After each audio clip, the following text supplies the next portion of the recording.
You are listening to Something Rather Than Nothing. Creator and host, Ken Vellante. Editor and producer, Peter Bauer.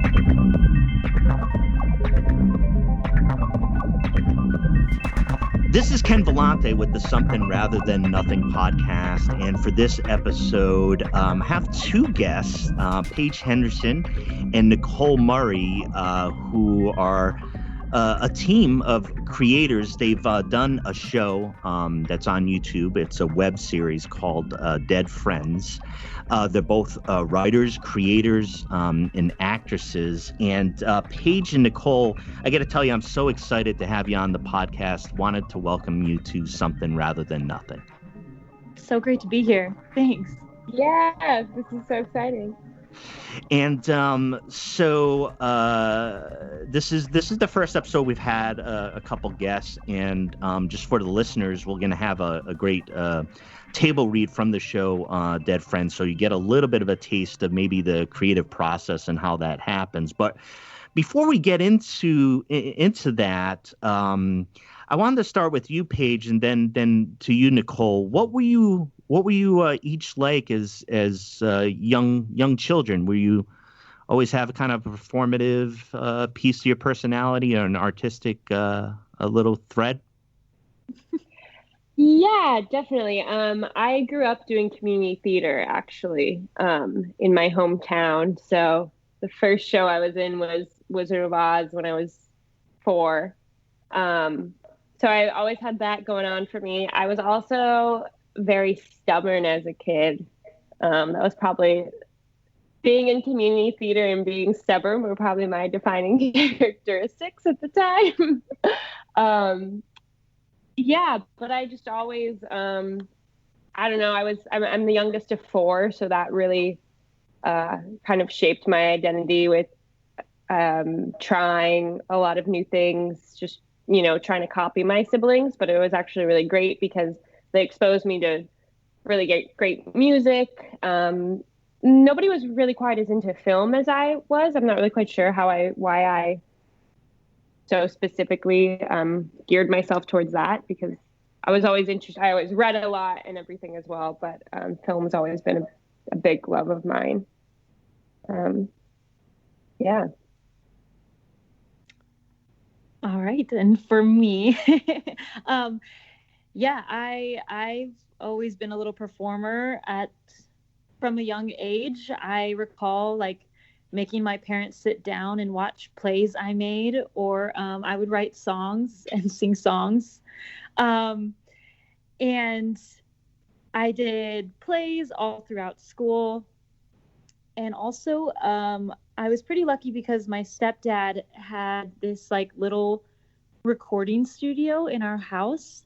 And so as a family, we would make and sing songs. But I was really the only one who enjoyed that. None of my other siblings ever wanted to do it. I was the only one who was really enthusiastic. And we even made little music videos.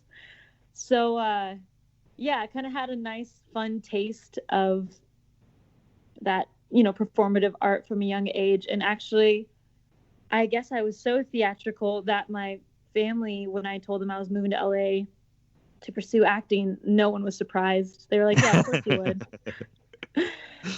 So it wasn't a huge commotion. It was like, I'm going to LA. They're like, well, we figured. Yeah, exactly. I guess it's always been in my blood. I don't know.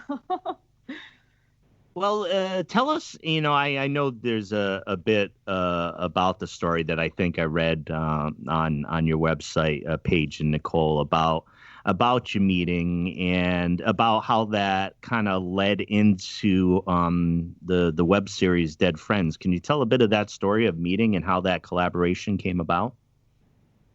Yeah. Paige and I met on a film set. It's a short film in Seattle just a few months before each of us had already planned to move down to LA. And so then when we met and we're talking about it, we're like, hang on a second, you're moving to LA. I'm moving to LA. Why don't we do it together? It's kind of like, hey, I just met you. This is crazy, but move in with me now. Cool, thanks. So then we had a few little like meetups just to make sure the other wasn't a psychopath, and then moved on down together. And it's funny too, because we went to the same university and didn't even know about each other at all, except like through friends of friends. We kind of had a mutual friend. And you established for each of you both, and not to put you on the spot, but you each established that you weren't psychopaths, right? Well, jury's still out on that one. But that seemed to be I don't know anybody else in LA. That seemed to be an open question. Okay, so you meet and you end up down there, and then you work on this project. So what was it like? You each have developed in your own way, as far as what you do or what you write and how you act. I mean, how did it just kind of connect, and do you feel kind of a vibrancy working together? Yeah, so where this actually came from was we'd already been living together for about almost a year in LA. And we both kind of, the great thing right now about the film industry is it's very oversaturated, but we're so much more lucky than 30 years ago when you would have to rent out these huge cameras, and it was just really expensive to make a movie, and now everybody can make a film. So that's kind of, we started writing this web series just to give ourselves something to act in, something that we wanted. And as we kind of thought it was just going to be this little thing with our friend Ben Slavens, who's the DP on it, the director of photography. And we thought it was just going to be him and us in our apartment, just shooting something for the fun of it. But when we were writing it, we ended up vibing really well in the writing, and it was pretty cool. It really is like a very 50-50 experience for both of us. Like we were very much collaborating on all of the writing. And as we were writing it, we were like, wait, we actually love this. We fell in love with the characters and the story, and we just wanted to do it more justice than just the three of us in our apartment. So yeah, it was fun because it came out of, more of a necessity, and then it almost turned into a really great exploration of our writing abilities, creating this world, characters we wanted to play. So, and it's funny because our original, when we thought it was just going to be us and Ben, we were like, okay, what are we going to do for the spirit world? Because we had always envisioned it to be the white void. And we were like, let's hang up white sheets in our tiny apartment, and that will be the spirit world. And thank goodness that was not what the spirit world was. So just as far as just in the making of it, sounded like you were trying to use like what you can and what you had around, and obviously within the material itself, taking place in an apartment and roommates, did it really become part of what you were doing from day to day, or did you separate it out as like, okay, now we got to do our work, or did it just kind of appear a little bit more organically? Yeah, that's actually part of how we were able to, I think we finished the first season in a month, like writing it, the whole thing from start to finish. And part of why we were able to do that is because we would make, even though we lived together and at the time it was just the two of us, we made sure to make, okay, on Saturday at 9 a.m., we're going to meet at Civil Coffee, this coffee shop up the road, and we're going to write for 2 hours. And we treated those meetings like if it was anybody else in the industry. So, we couldn't cancel them because we were tired, or reschedule it for, anything besides a huge reason. We really treated each other like business partners almost in that. And that was enabled us to just, write and not put it off, as often happens. I feel like, even with myself included, when you don't give yourself and your art the respect of committing to a time, sometimes it goes by the wayside. So that was really helpful. So we're going to get into some of the other questions that is part of the podcast about, creativity in general and art in general. But as I mentioned, we wanted to do a scene from Dead Friends, and I was wondering if you could just do a quick little setup, and I'll help with the read, of course. But could you just set up the scene we're gonna go into for the listeners? Sure. Yeah. So the scene we're about to go into is that Mel just came to move in with Keely, and Keely's her new roommate, who's a bit eccentric, you could say. So far, the scene prior to where we're going to start has consisted of Keely giving her a tour, which has basically consisted of crystals and very invasive questions. So, so that's kind of where we're at. And it's the first episode, so this is just the beginning. Okay, so it's the interior of an apartment, it's the kitchen, and it's daytime. And here we have another crystal and this grass thing I'm trying to bring back to life. You seem like a Capricorn. That's it for the tour. Any questions? Yeah, what's the Wi-Fi password? Is that human hair? Where's my room? Why does it smell like something's burning in here? My cookies! She opens the oven door and pulls out a tray of cookies. I made these for you. Triple chocolate fudge. I'm vegan. Oh, that's cool. Yeah, I love animals too. Awkward silence. So, where's my room? Oh, right. It's the one down the hall. I'll just toss these and help you unpack. Keely hums as Mel grabs her suitcase and starts making her way down the hallway. Interior, Keely's apartment.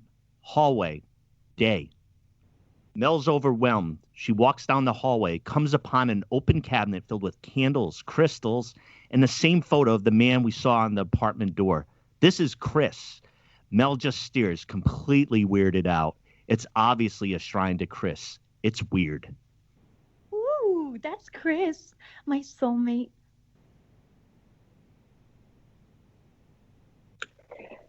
Chris, did he... Keely nods sadly.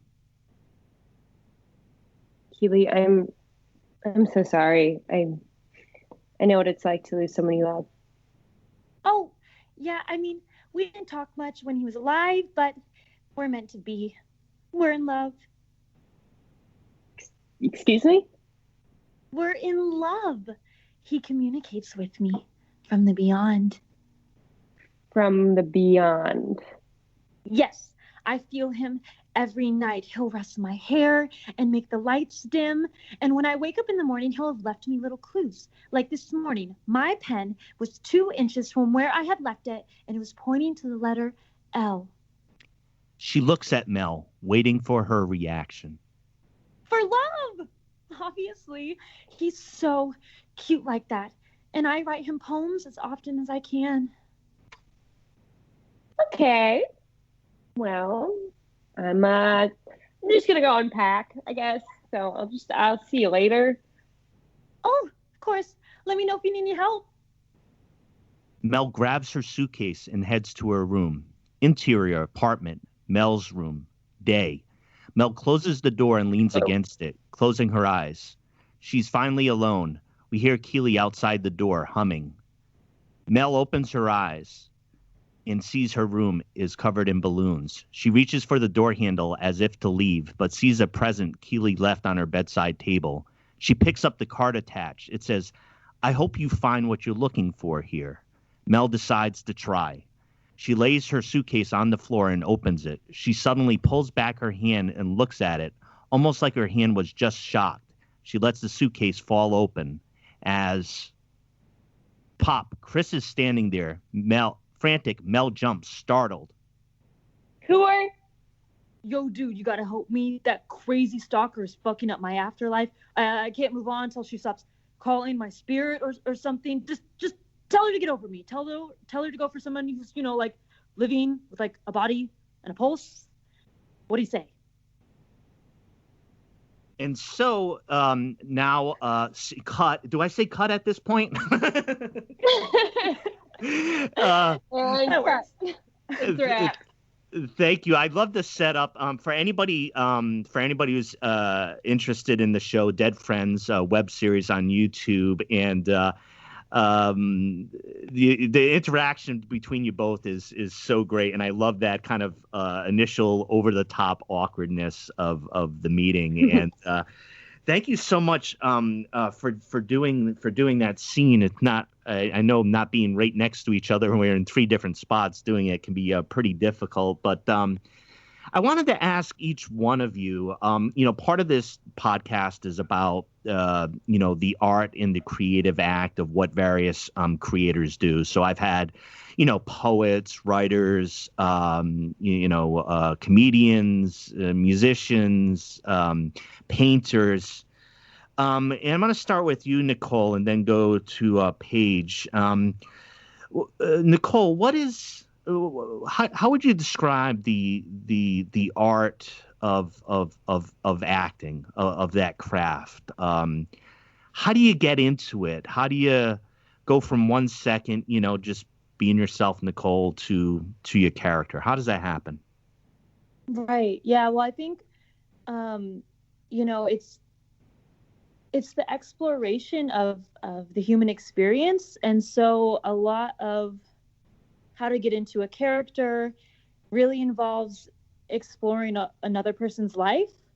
And kind of, if you're seeing a script and you're seeing on the page that this person has this occupation or whatever other detail about them, it's up to us as actors to really explore why they have that or what in their lives has led them to the point that they're at, and all of these things, so that we can kind of make this these choices that come up with this very unique and relatable and extraordinary character that we can then play.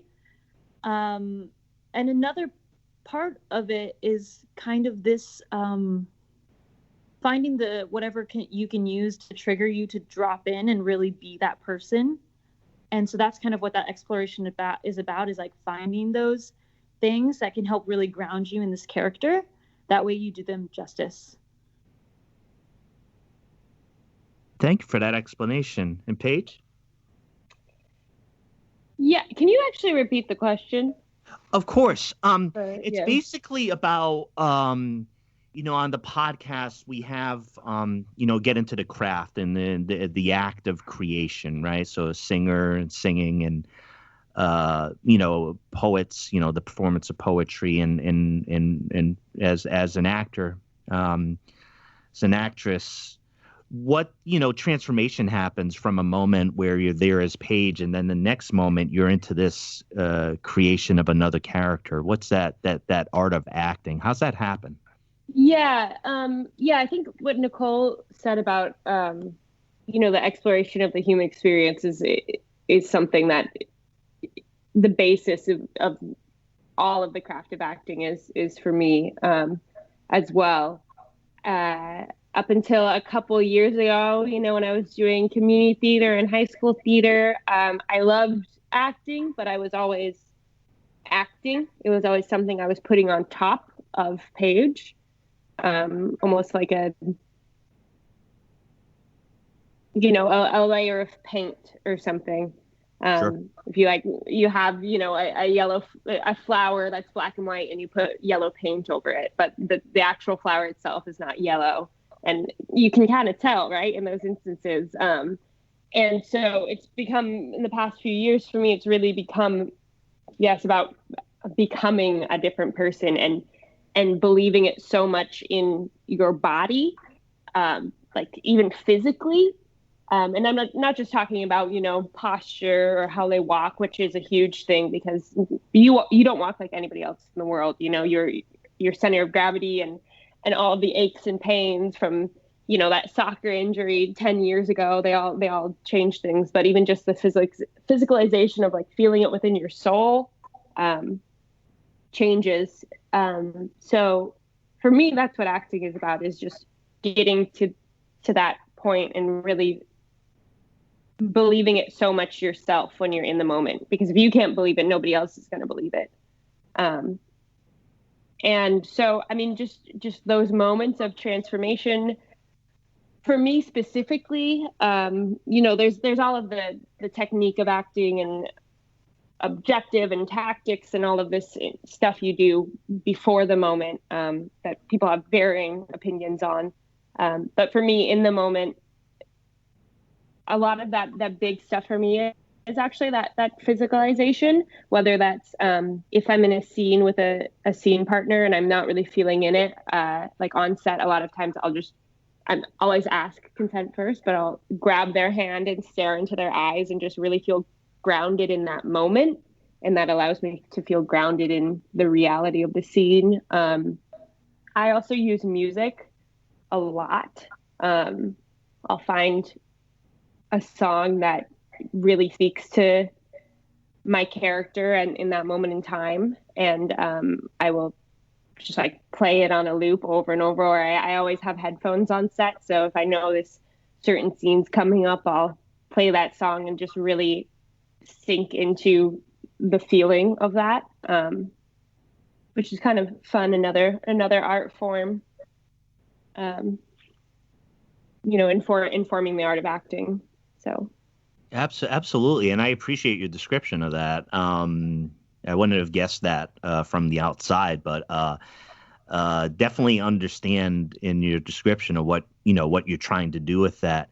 Paige, just wanted to bring up another thing. A mutual friend of ours, we have Megan McGroarty, who is a director of a piece, Twin Parts, where there's a trailer for. Now, you acted in that as well, and in that particular short film. I think it's anticipated to be about 25 minutes based on a kind of fan film of Twin Peaks. What was that experience like for you? And were you a Twin Peaks fan prior to going into that? Yes. Yes. I'm not nearly as much of a fan as Megan, because her knowledge of all David Lynch is amazing. I'm always very impressed. But no, I do love Twin Peaks. The R&R. Oh my gosh, that's the name of the diner, right? Yes. Okay, I know. Like I say, I'm a fan, and then I can't. But the R&R is actually when I skied in college and would, in North Bend, the diner. That's the R&R. Would pass that all the time, so that was kind of fun. But no, it was great. I love Megan. I think she's so creative. All of what I've seen from what we did is just, I don't even know how she makes the video art that she does make. I'm always very impressed. And her passion is just really inspiring, and she has very, very creative ideas. So that was really wonderful to work with her, and she's so supportive and so great.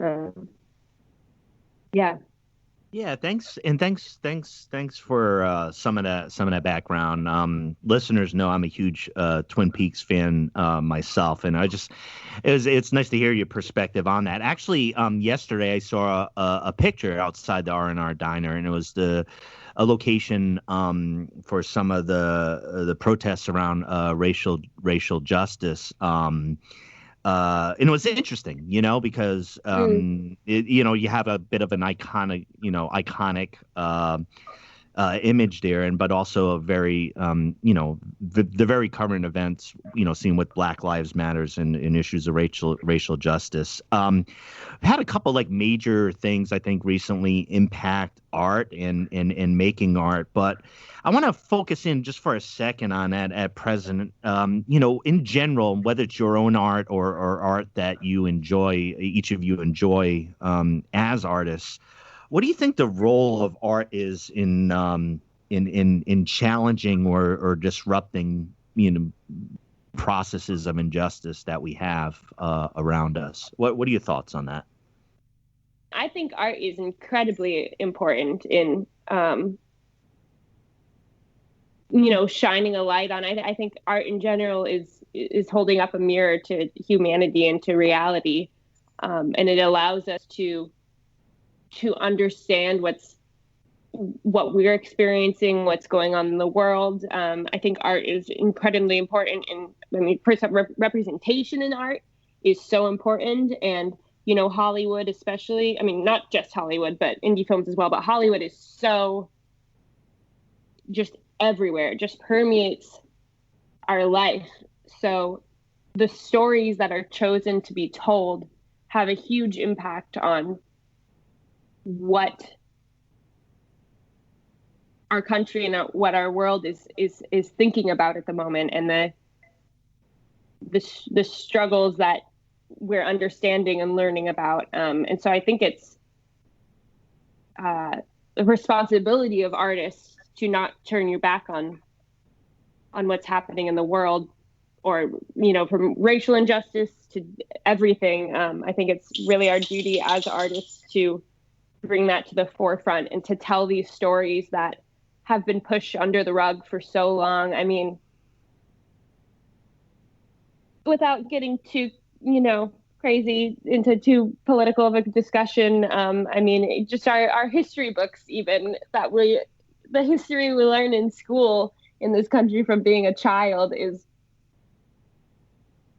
very much one-sided and very much pushes all of these stories under the rug that are so important to understanding where we are and how we should be better and how we can change. And so I really think that's now more than ever up to us as artists to continue to shine light on those stories, to hopefully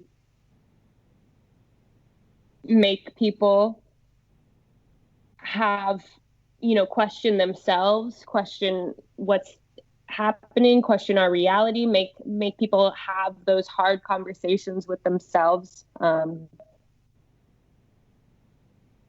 Yeah, I think art is incredibly important.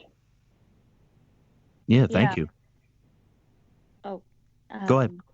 Yeah, no, I all of that. Well said, Paige. But adding on to that too, yeah, I think art it provides a really nice avenue for bridges to be gapped in order to provide more of like an informational platform for a lot of people. I think art opens doors and minds, and I think it educates people about an experience from a different level, you know? It's more than just reading something on the page and then trying to like put that into words in your mind. It's like evoking a feeling and an understanding that I just really think does a great job of like connecting people and bringing them together and helping people share their experiences, which again is why representation is so important in art, representation from all diverse backgrounds, because we all need to do a better job of understanding each other and trying to open our minds. And I just think art does a beautiful job of that because it goes beyond the surface always. Yeah, I really appreciate your answers to this. I wanted to tell you, I mean, just on the acting component, one of the most amazing, probably the most amazing interview about a particular actor and a director was with Spike Lee and Denzel Washington when he was playing Malcolm X in the movie Malcolm X. And Spike Lee described when he offered the part to Denzel, he says, you know, I really want you for this part. You're the only person to do Malcolm X. And Denzel's, I'm going to need some time because I'm going to pull everything I can from the spirit of this character, Malcolm X. If he was Muslim, I'm going to live as a Muslim. I'm going to eat as a Muslim. I'm not going to have pork if I'm not supposed to have pork. I'm going to celebrate the rituals. And he did this for months, and going to filming. And then Spike Lee talks about during one of the speeches that ends up in the movie that he's watching Denzel, who's, you know, now in Spike Lee's mind is Malcolm X. He's given this speech. He's given a civil rights speech, and he went on for about 10 minutes. And Spike went up to Denzel afterwards and was like, I didn't write any. Like, what was that, and and where was that from? Like, that was amazing. And he said, Spike. He said, and to give Denzel's answer, it says Spike said that spirit entered you, didn't it? Like, and the director, Spike Lee was just watching and said he got so much into it that there was some other, the spirit of Malcolm X got into him, and that scene remained, and that just blew my mind. The Wow. role of art and kind of like transformation. Anyways, if you ever get a chance to see that, it blew me away because it was almost so good. It was scary. You know what I mean? Yeah. Wow. Yeah, I definitely have to check that out. That's really cool. So what's going on now? I think on the outside, you both have done a web series. You're involved in community art and in various projects. What's it like now for you as artists? In a pandemic, what's going on with what you try to do for each one of you creatively right now? I think for one, the pandemic, having the shelter in place, has kind of provided an ability for, I think a lot of people have been looking internally more and then taking the time to kind of do the things that they want to do. Like, for me personally, I've kind of really examined, myself as an artist, and have been like, okay, I'm staying at home all day, so like let's use this time to really delve into my art and take it further and find my my weaknesses and really work on those. And so I think, the pandemic, for how terrible it's been, has also provided a really nice means for people to focus on themselves and their passions. And then beyond that, I mean, I think the industry has done a really good job of providing opportunities for people through like monologue competitions. There's some like free film festivals going on. And so Paige and I, we've been, making little films together, helping each other with our self-tapes. And, personally, I felt like I've done so much more acting and art than I've done usually in this amount of time. And so again, for how negative a pandemic is, I feel thankful I've had the opportunity to be able to do that.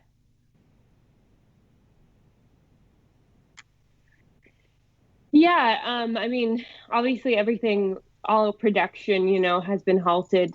But I agree with what Nicole has said. It's been an interesting experience to have that time. And, normally throughout the year, you get an audition a day or two in advance, and it's kind of this like rush. And then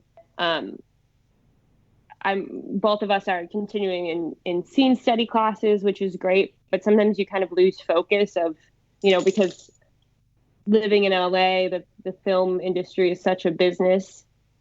Sometimes it's easy to lose focus of the art of it a little bit. So I think this time has been, like Nicole said, I think everybody over the world is kind of taking a step back and thinking and examining and just sitting with yourself a little bit more, and just kind of figuring out how you want to lead your life a little more. As tragic as the rest of the consequences have been. Sorry, what were you? Well, yeah, and I know because I've talked to, and I think the impact has been strong upon artists. I've talked to artists who, have kind of feel they need to rebuff the pressure to create, right? So, like for me, I would say for myself as a creator.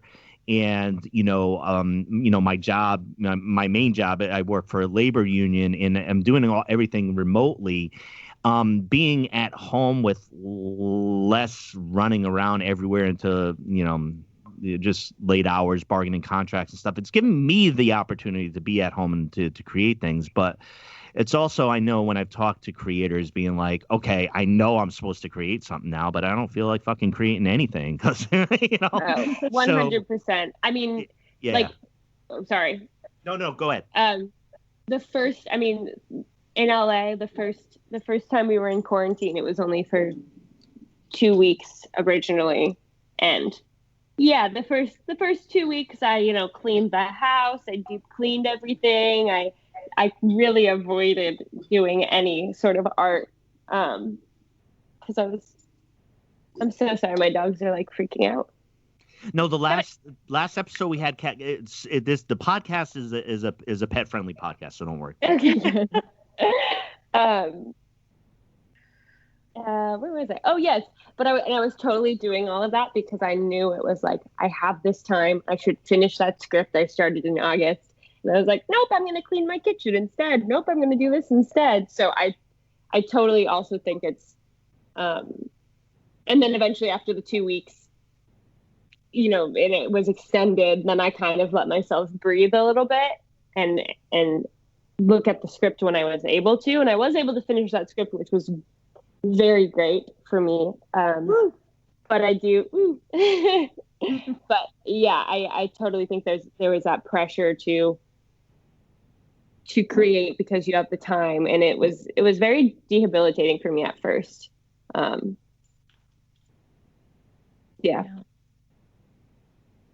But I think the biggest thing has even been less for me in terms of art during the pandemic has even been less the like output because I finished that one script that I started in August and haven't finished a million other scripts I could have been finishing during this time, But so I think the biggest thing for me has been able to like the direction I want to go and things I want to focus on within art. And so even if I'm not haven't had the capacity to do that in this time because these past few months have been very hard on the world's psyche and I think we do need to give ourselves a break and just honor that a bit.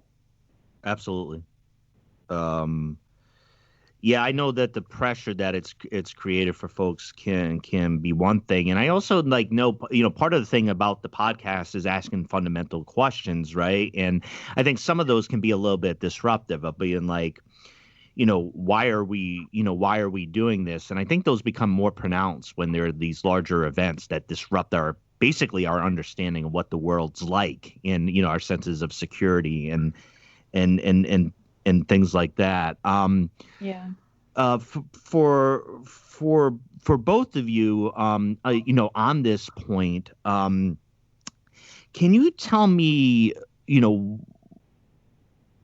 why it is that you seek that you do create as artists, like as a fundamental question? I see like the work that you had done on Dead Friends. I'm, during the quarantine had the ability to watch the whole show, and for everybody listening, let me ask you both. I think it's a little bit over an hour for the total content of Dead Friends. Is that correct? Yeah, it's like 67 minutes, I think. Yeah. And so I was able to do that. And for me, in enjoying your art, it was very entertaining. It was funny. It helped me to watch it. And so that's great. But on your side, creating things right now, do you, maybe we'll start with you, Nicole. You ever question of like, why do I create? Why do I act? Why am I trying to do this, from the get-go? What am I trying to accomplish?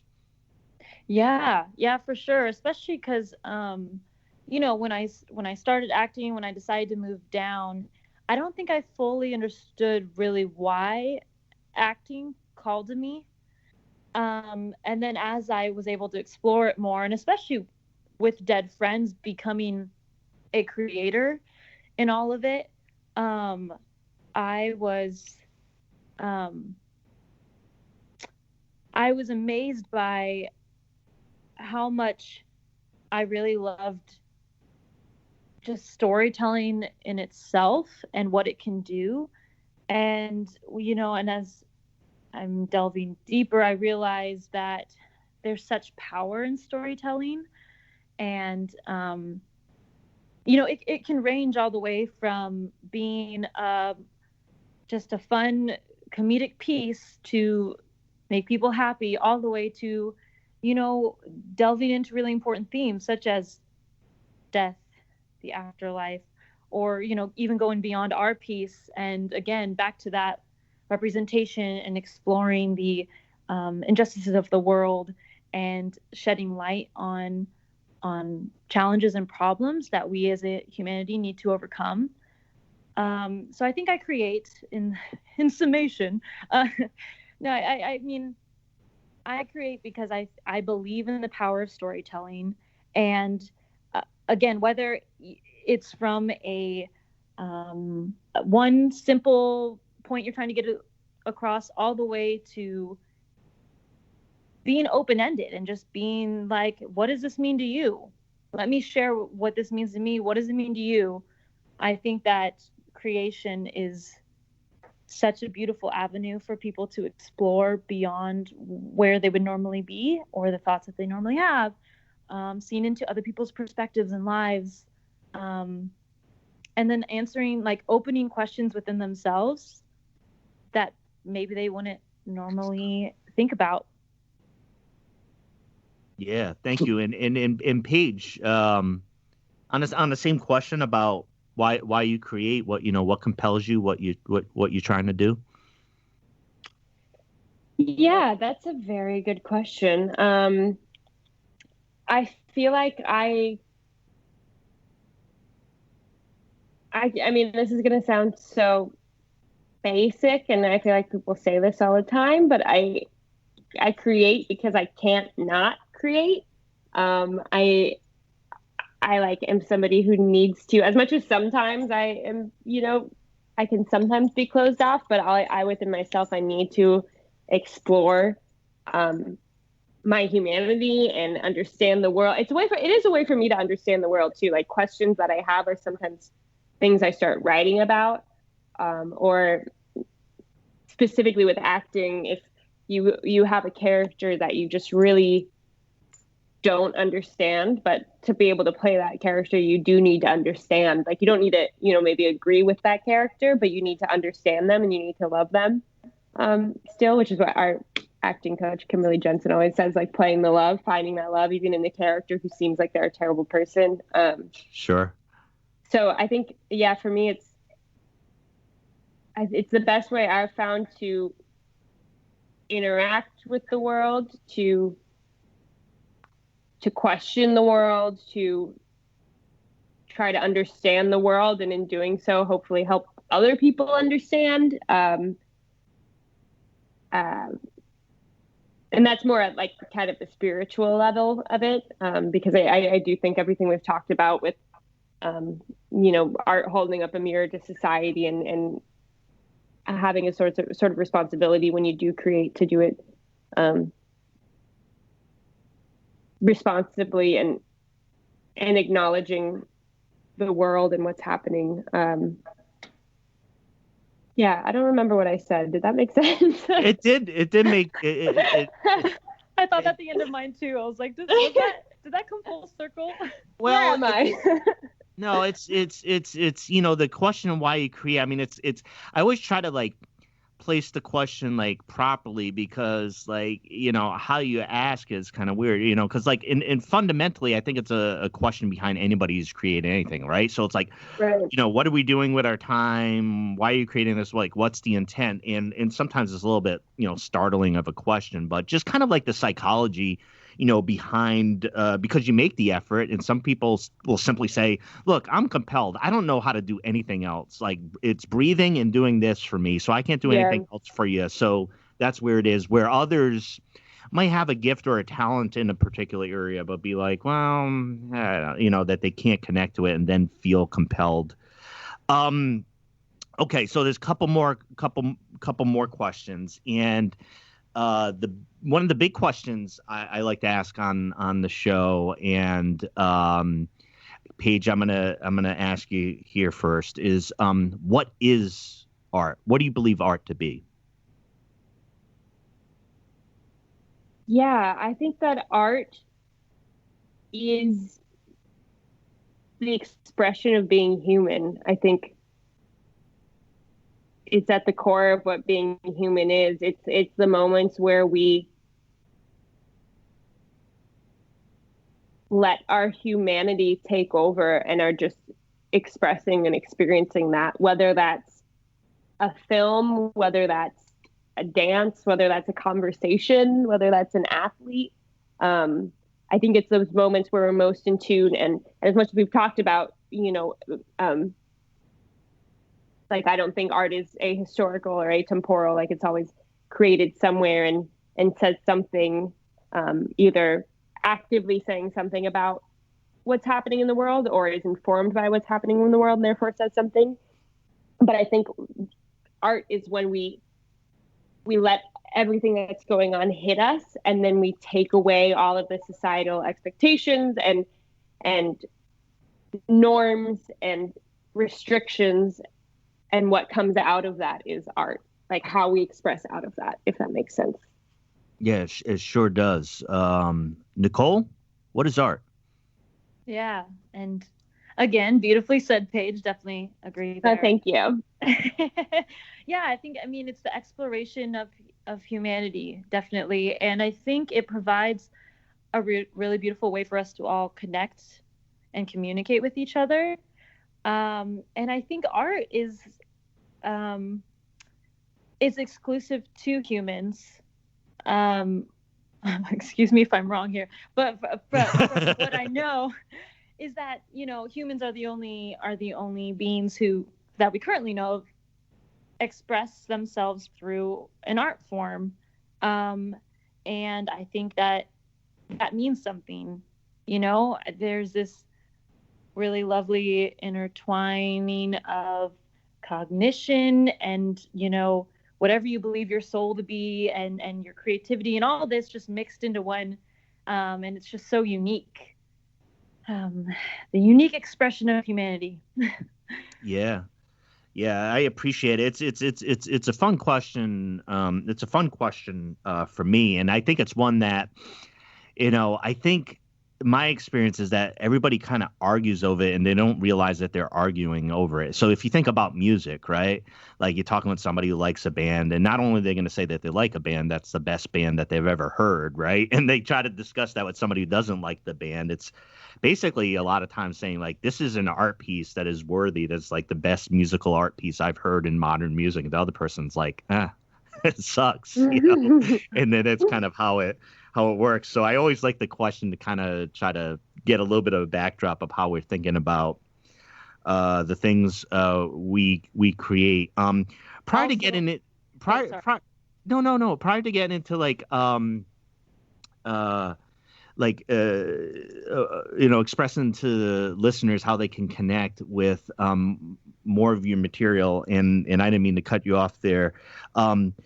The big question for the podcast as well is, why is there something rather than nothing? And that's the question.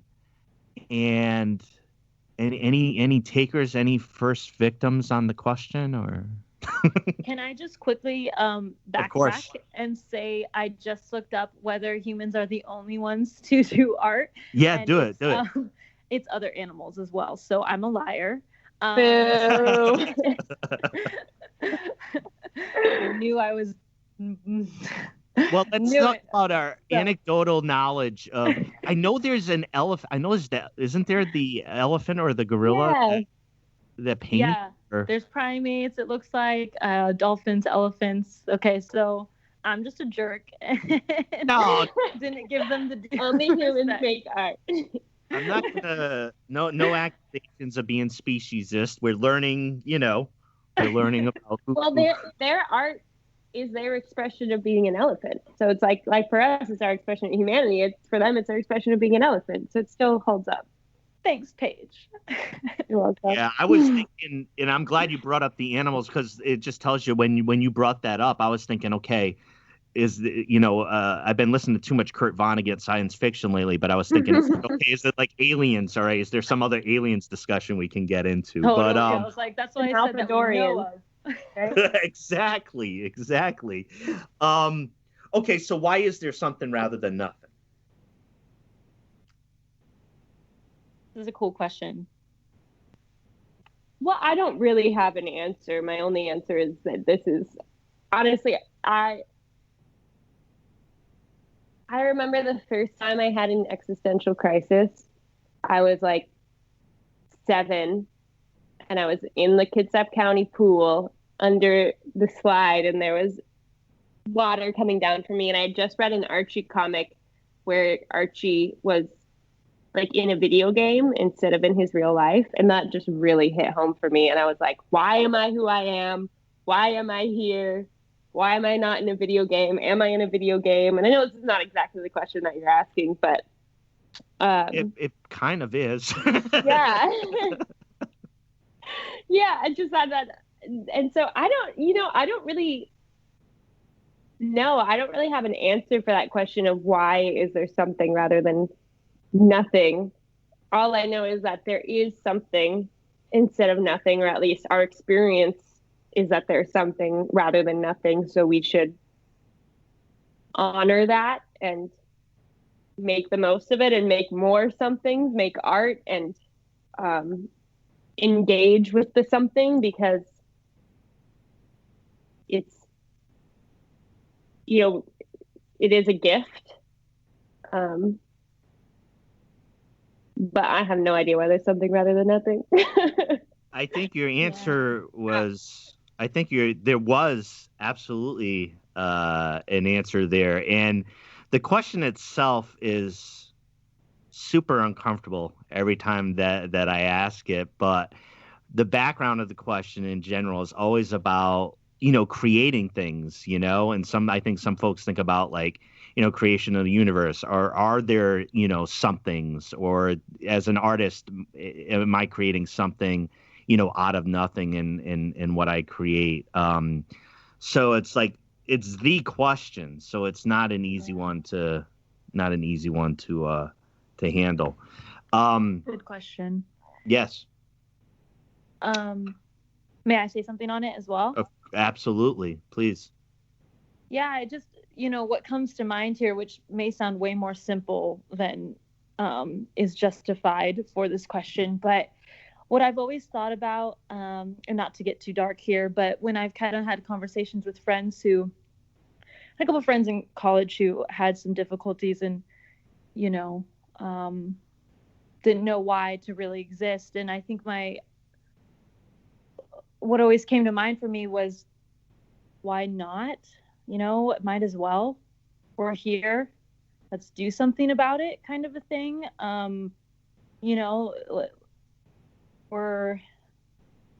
We have an opportunity, so let's take advantage of it. Whatever that means, taking advantage of it, whatever it means, rather than accepting nothing. Yeah, I've had this, and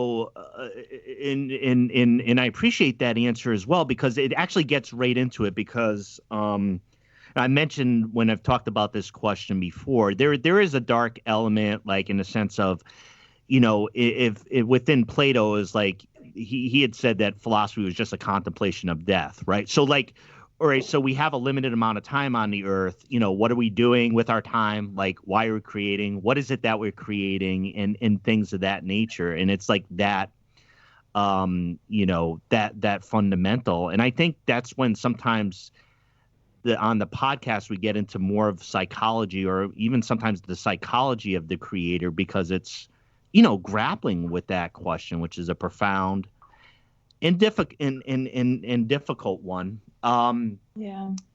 So at the end of the show here, I wanted each one of you, Paige and Nicole, to kind of, we talked a lot about dead friends and twin parts that I mentioned coming out from Megan McGroarty as a Twin Peaks short. Could you each tell us about just where to come in contact with you as as actresses, as creators, dead friends, things that I might not know about that you can share with the listeners? Yeah. So you can find Dead Friends at deadfriendswebseries.com. You can also find it on YouTube if you just type in Dead Friends Web Series. We have an Instagram at deadfriends_web series, Facebook, Twitter, and for me personally, my Instagram is Lil_Ginja. So LIL_GINGA. Can I try to say that? Lil Ginger, right? Lil Ginger? Yeah. Yeah, all right. Paige is smart and has a website though. I do. It's pretty rough right now. But yeah, you can connect with me on my website, heyitspage.com. Pretty easy to remember. My Instagram's at Paige, Paige, Ella. Oh God, I messed it up. My Instagram's at Paige Ella H, which is PAIGELLAH. That website has a contact form. Yeah. That's great, and again on YouTube for Dead Friends. For both of you, I mean, is just as far as final question, like looking into the future. I know a lot of things feel uncertain. Just out of curiosity, is it a new project? What's going on with Dead Friends? Is that something that is picked up in other venues? Like, what's ahead for both of you? Yeah.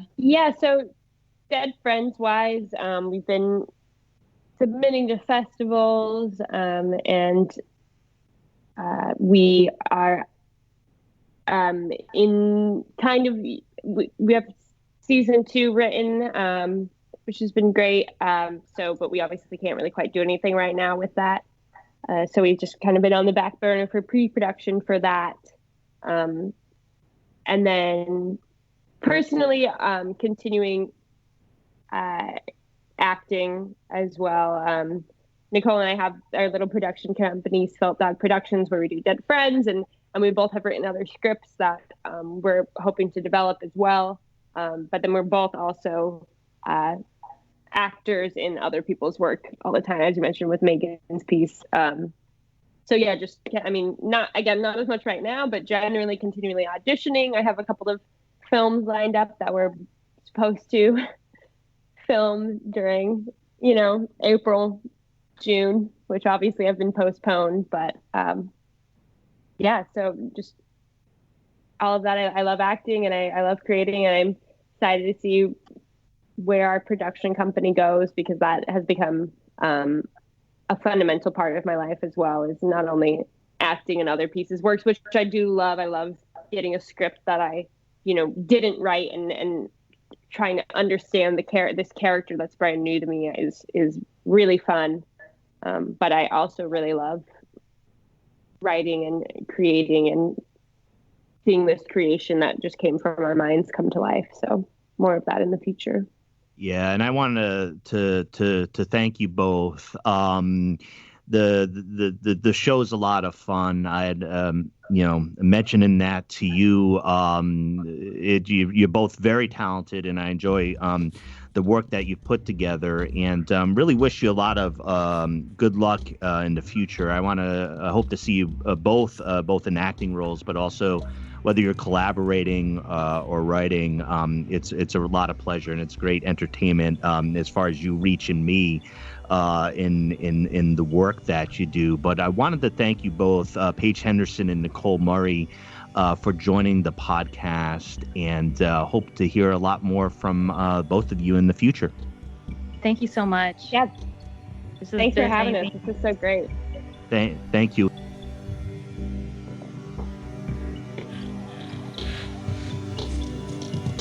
You are listening to Something Rather Than Nothing.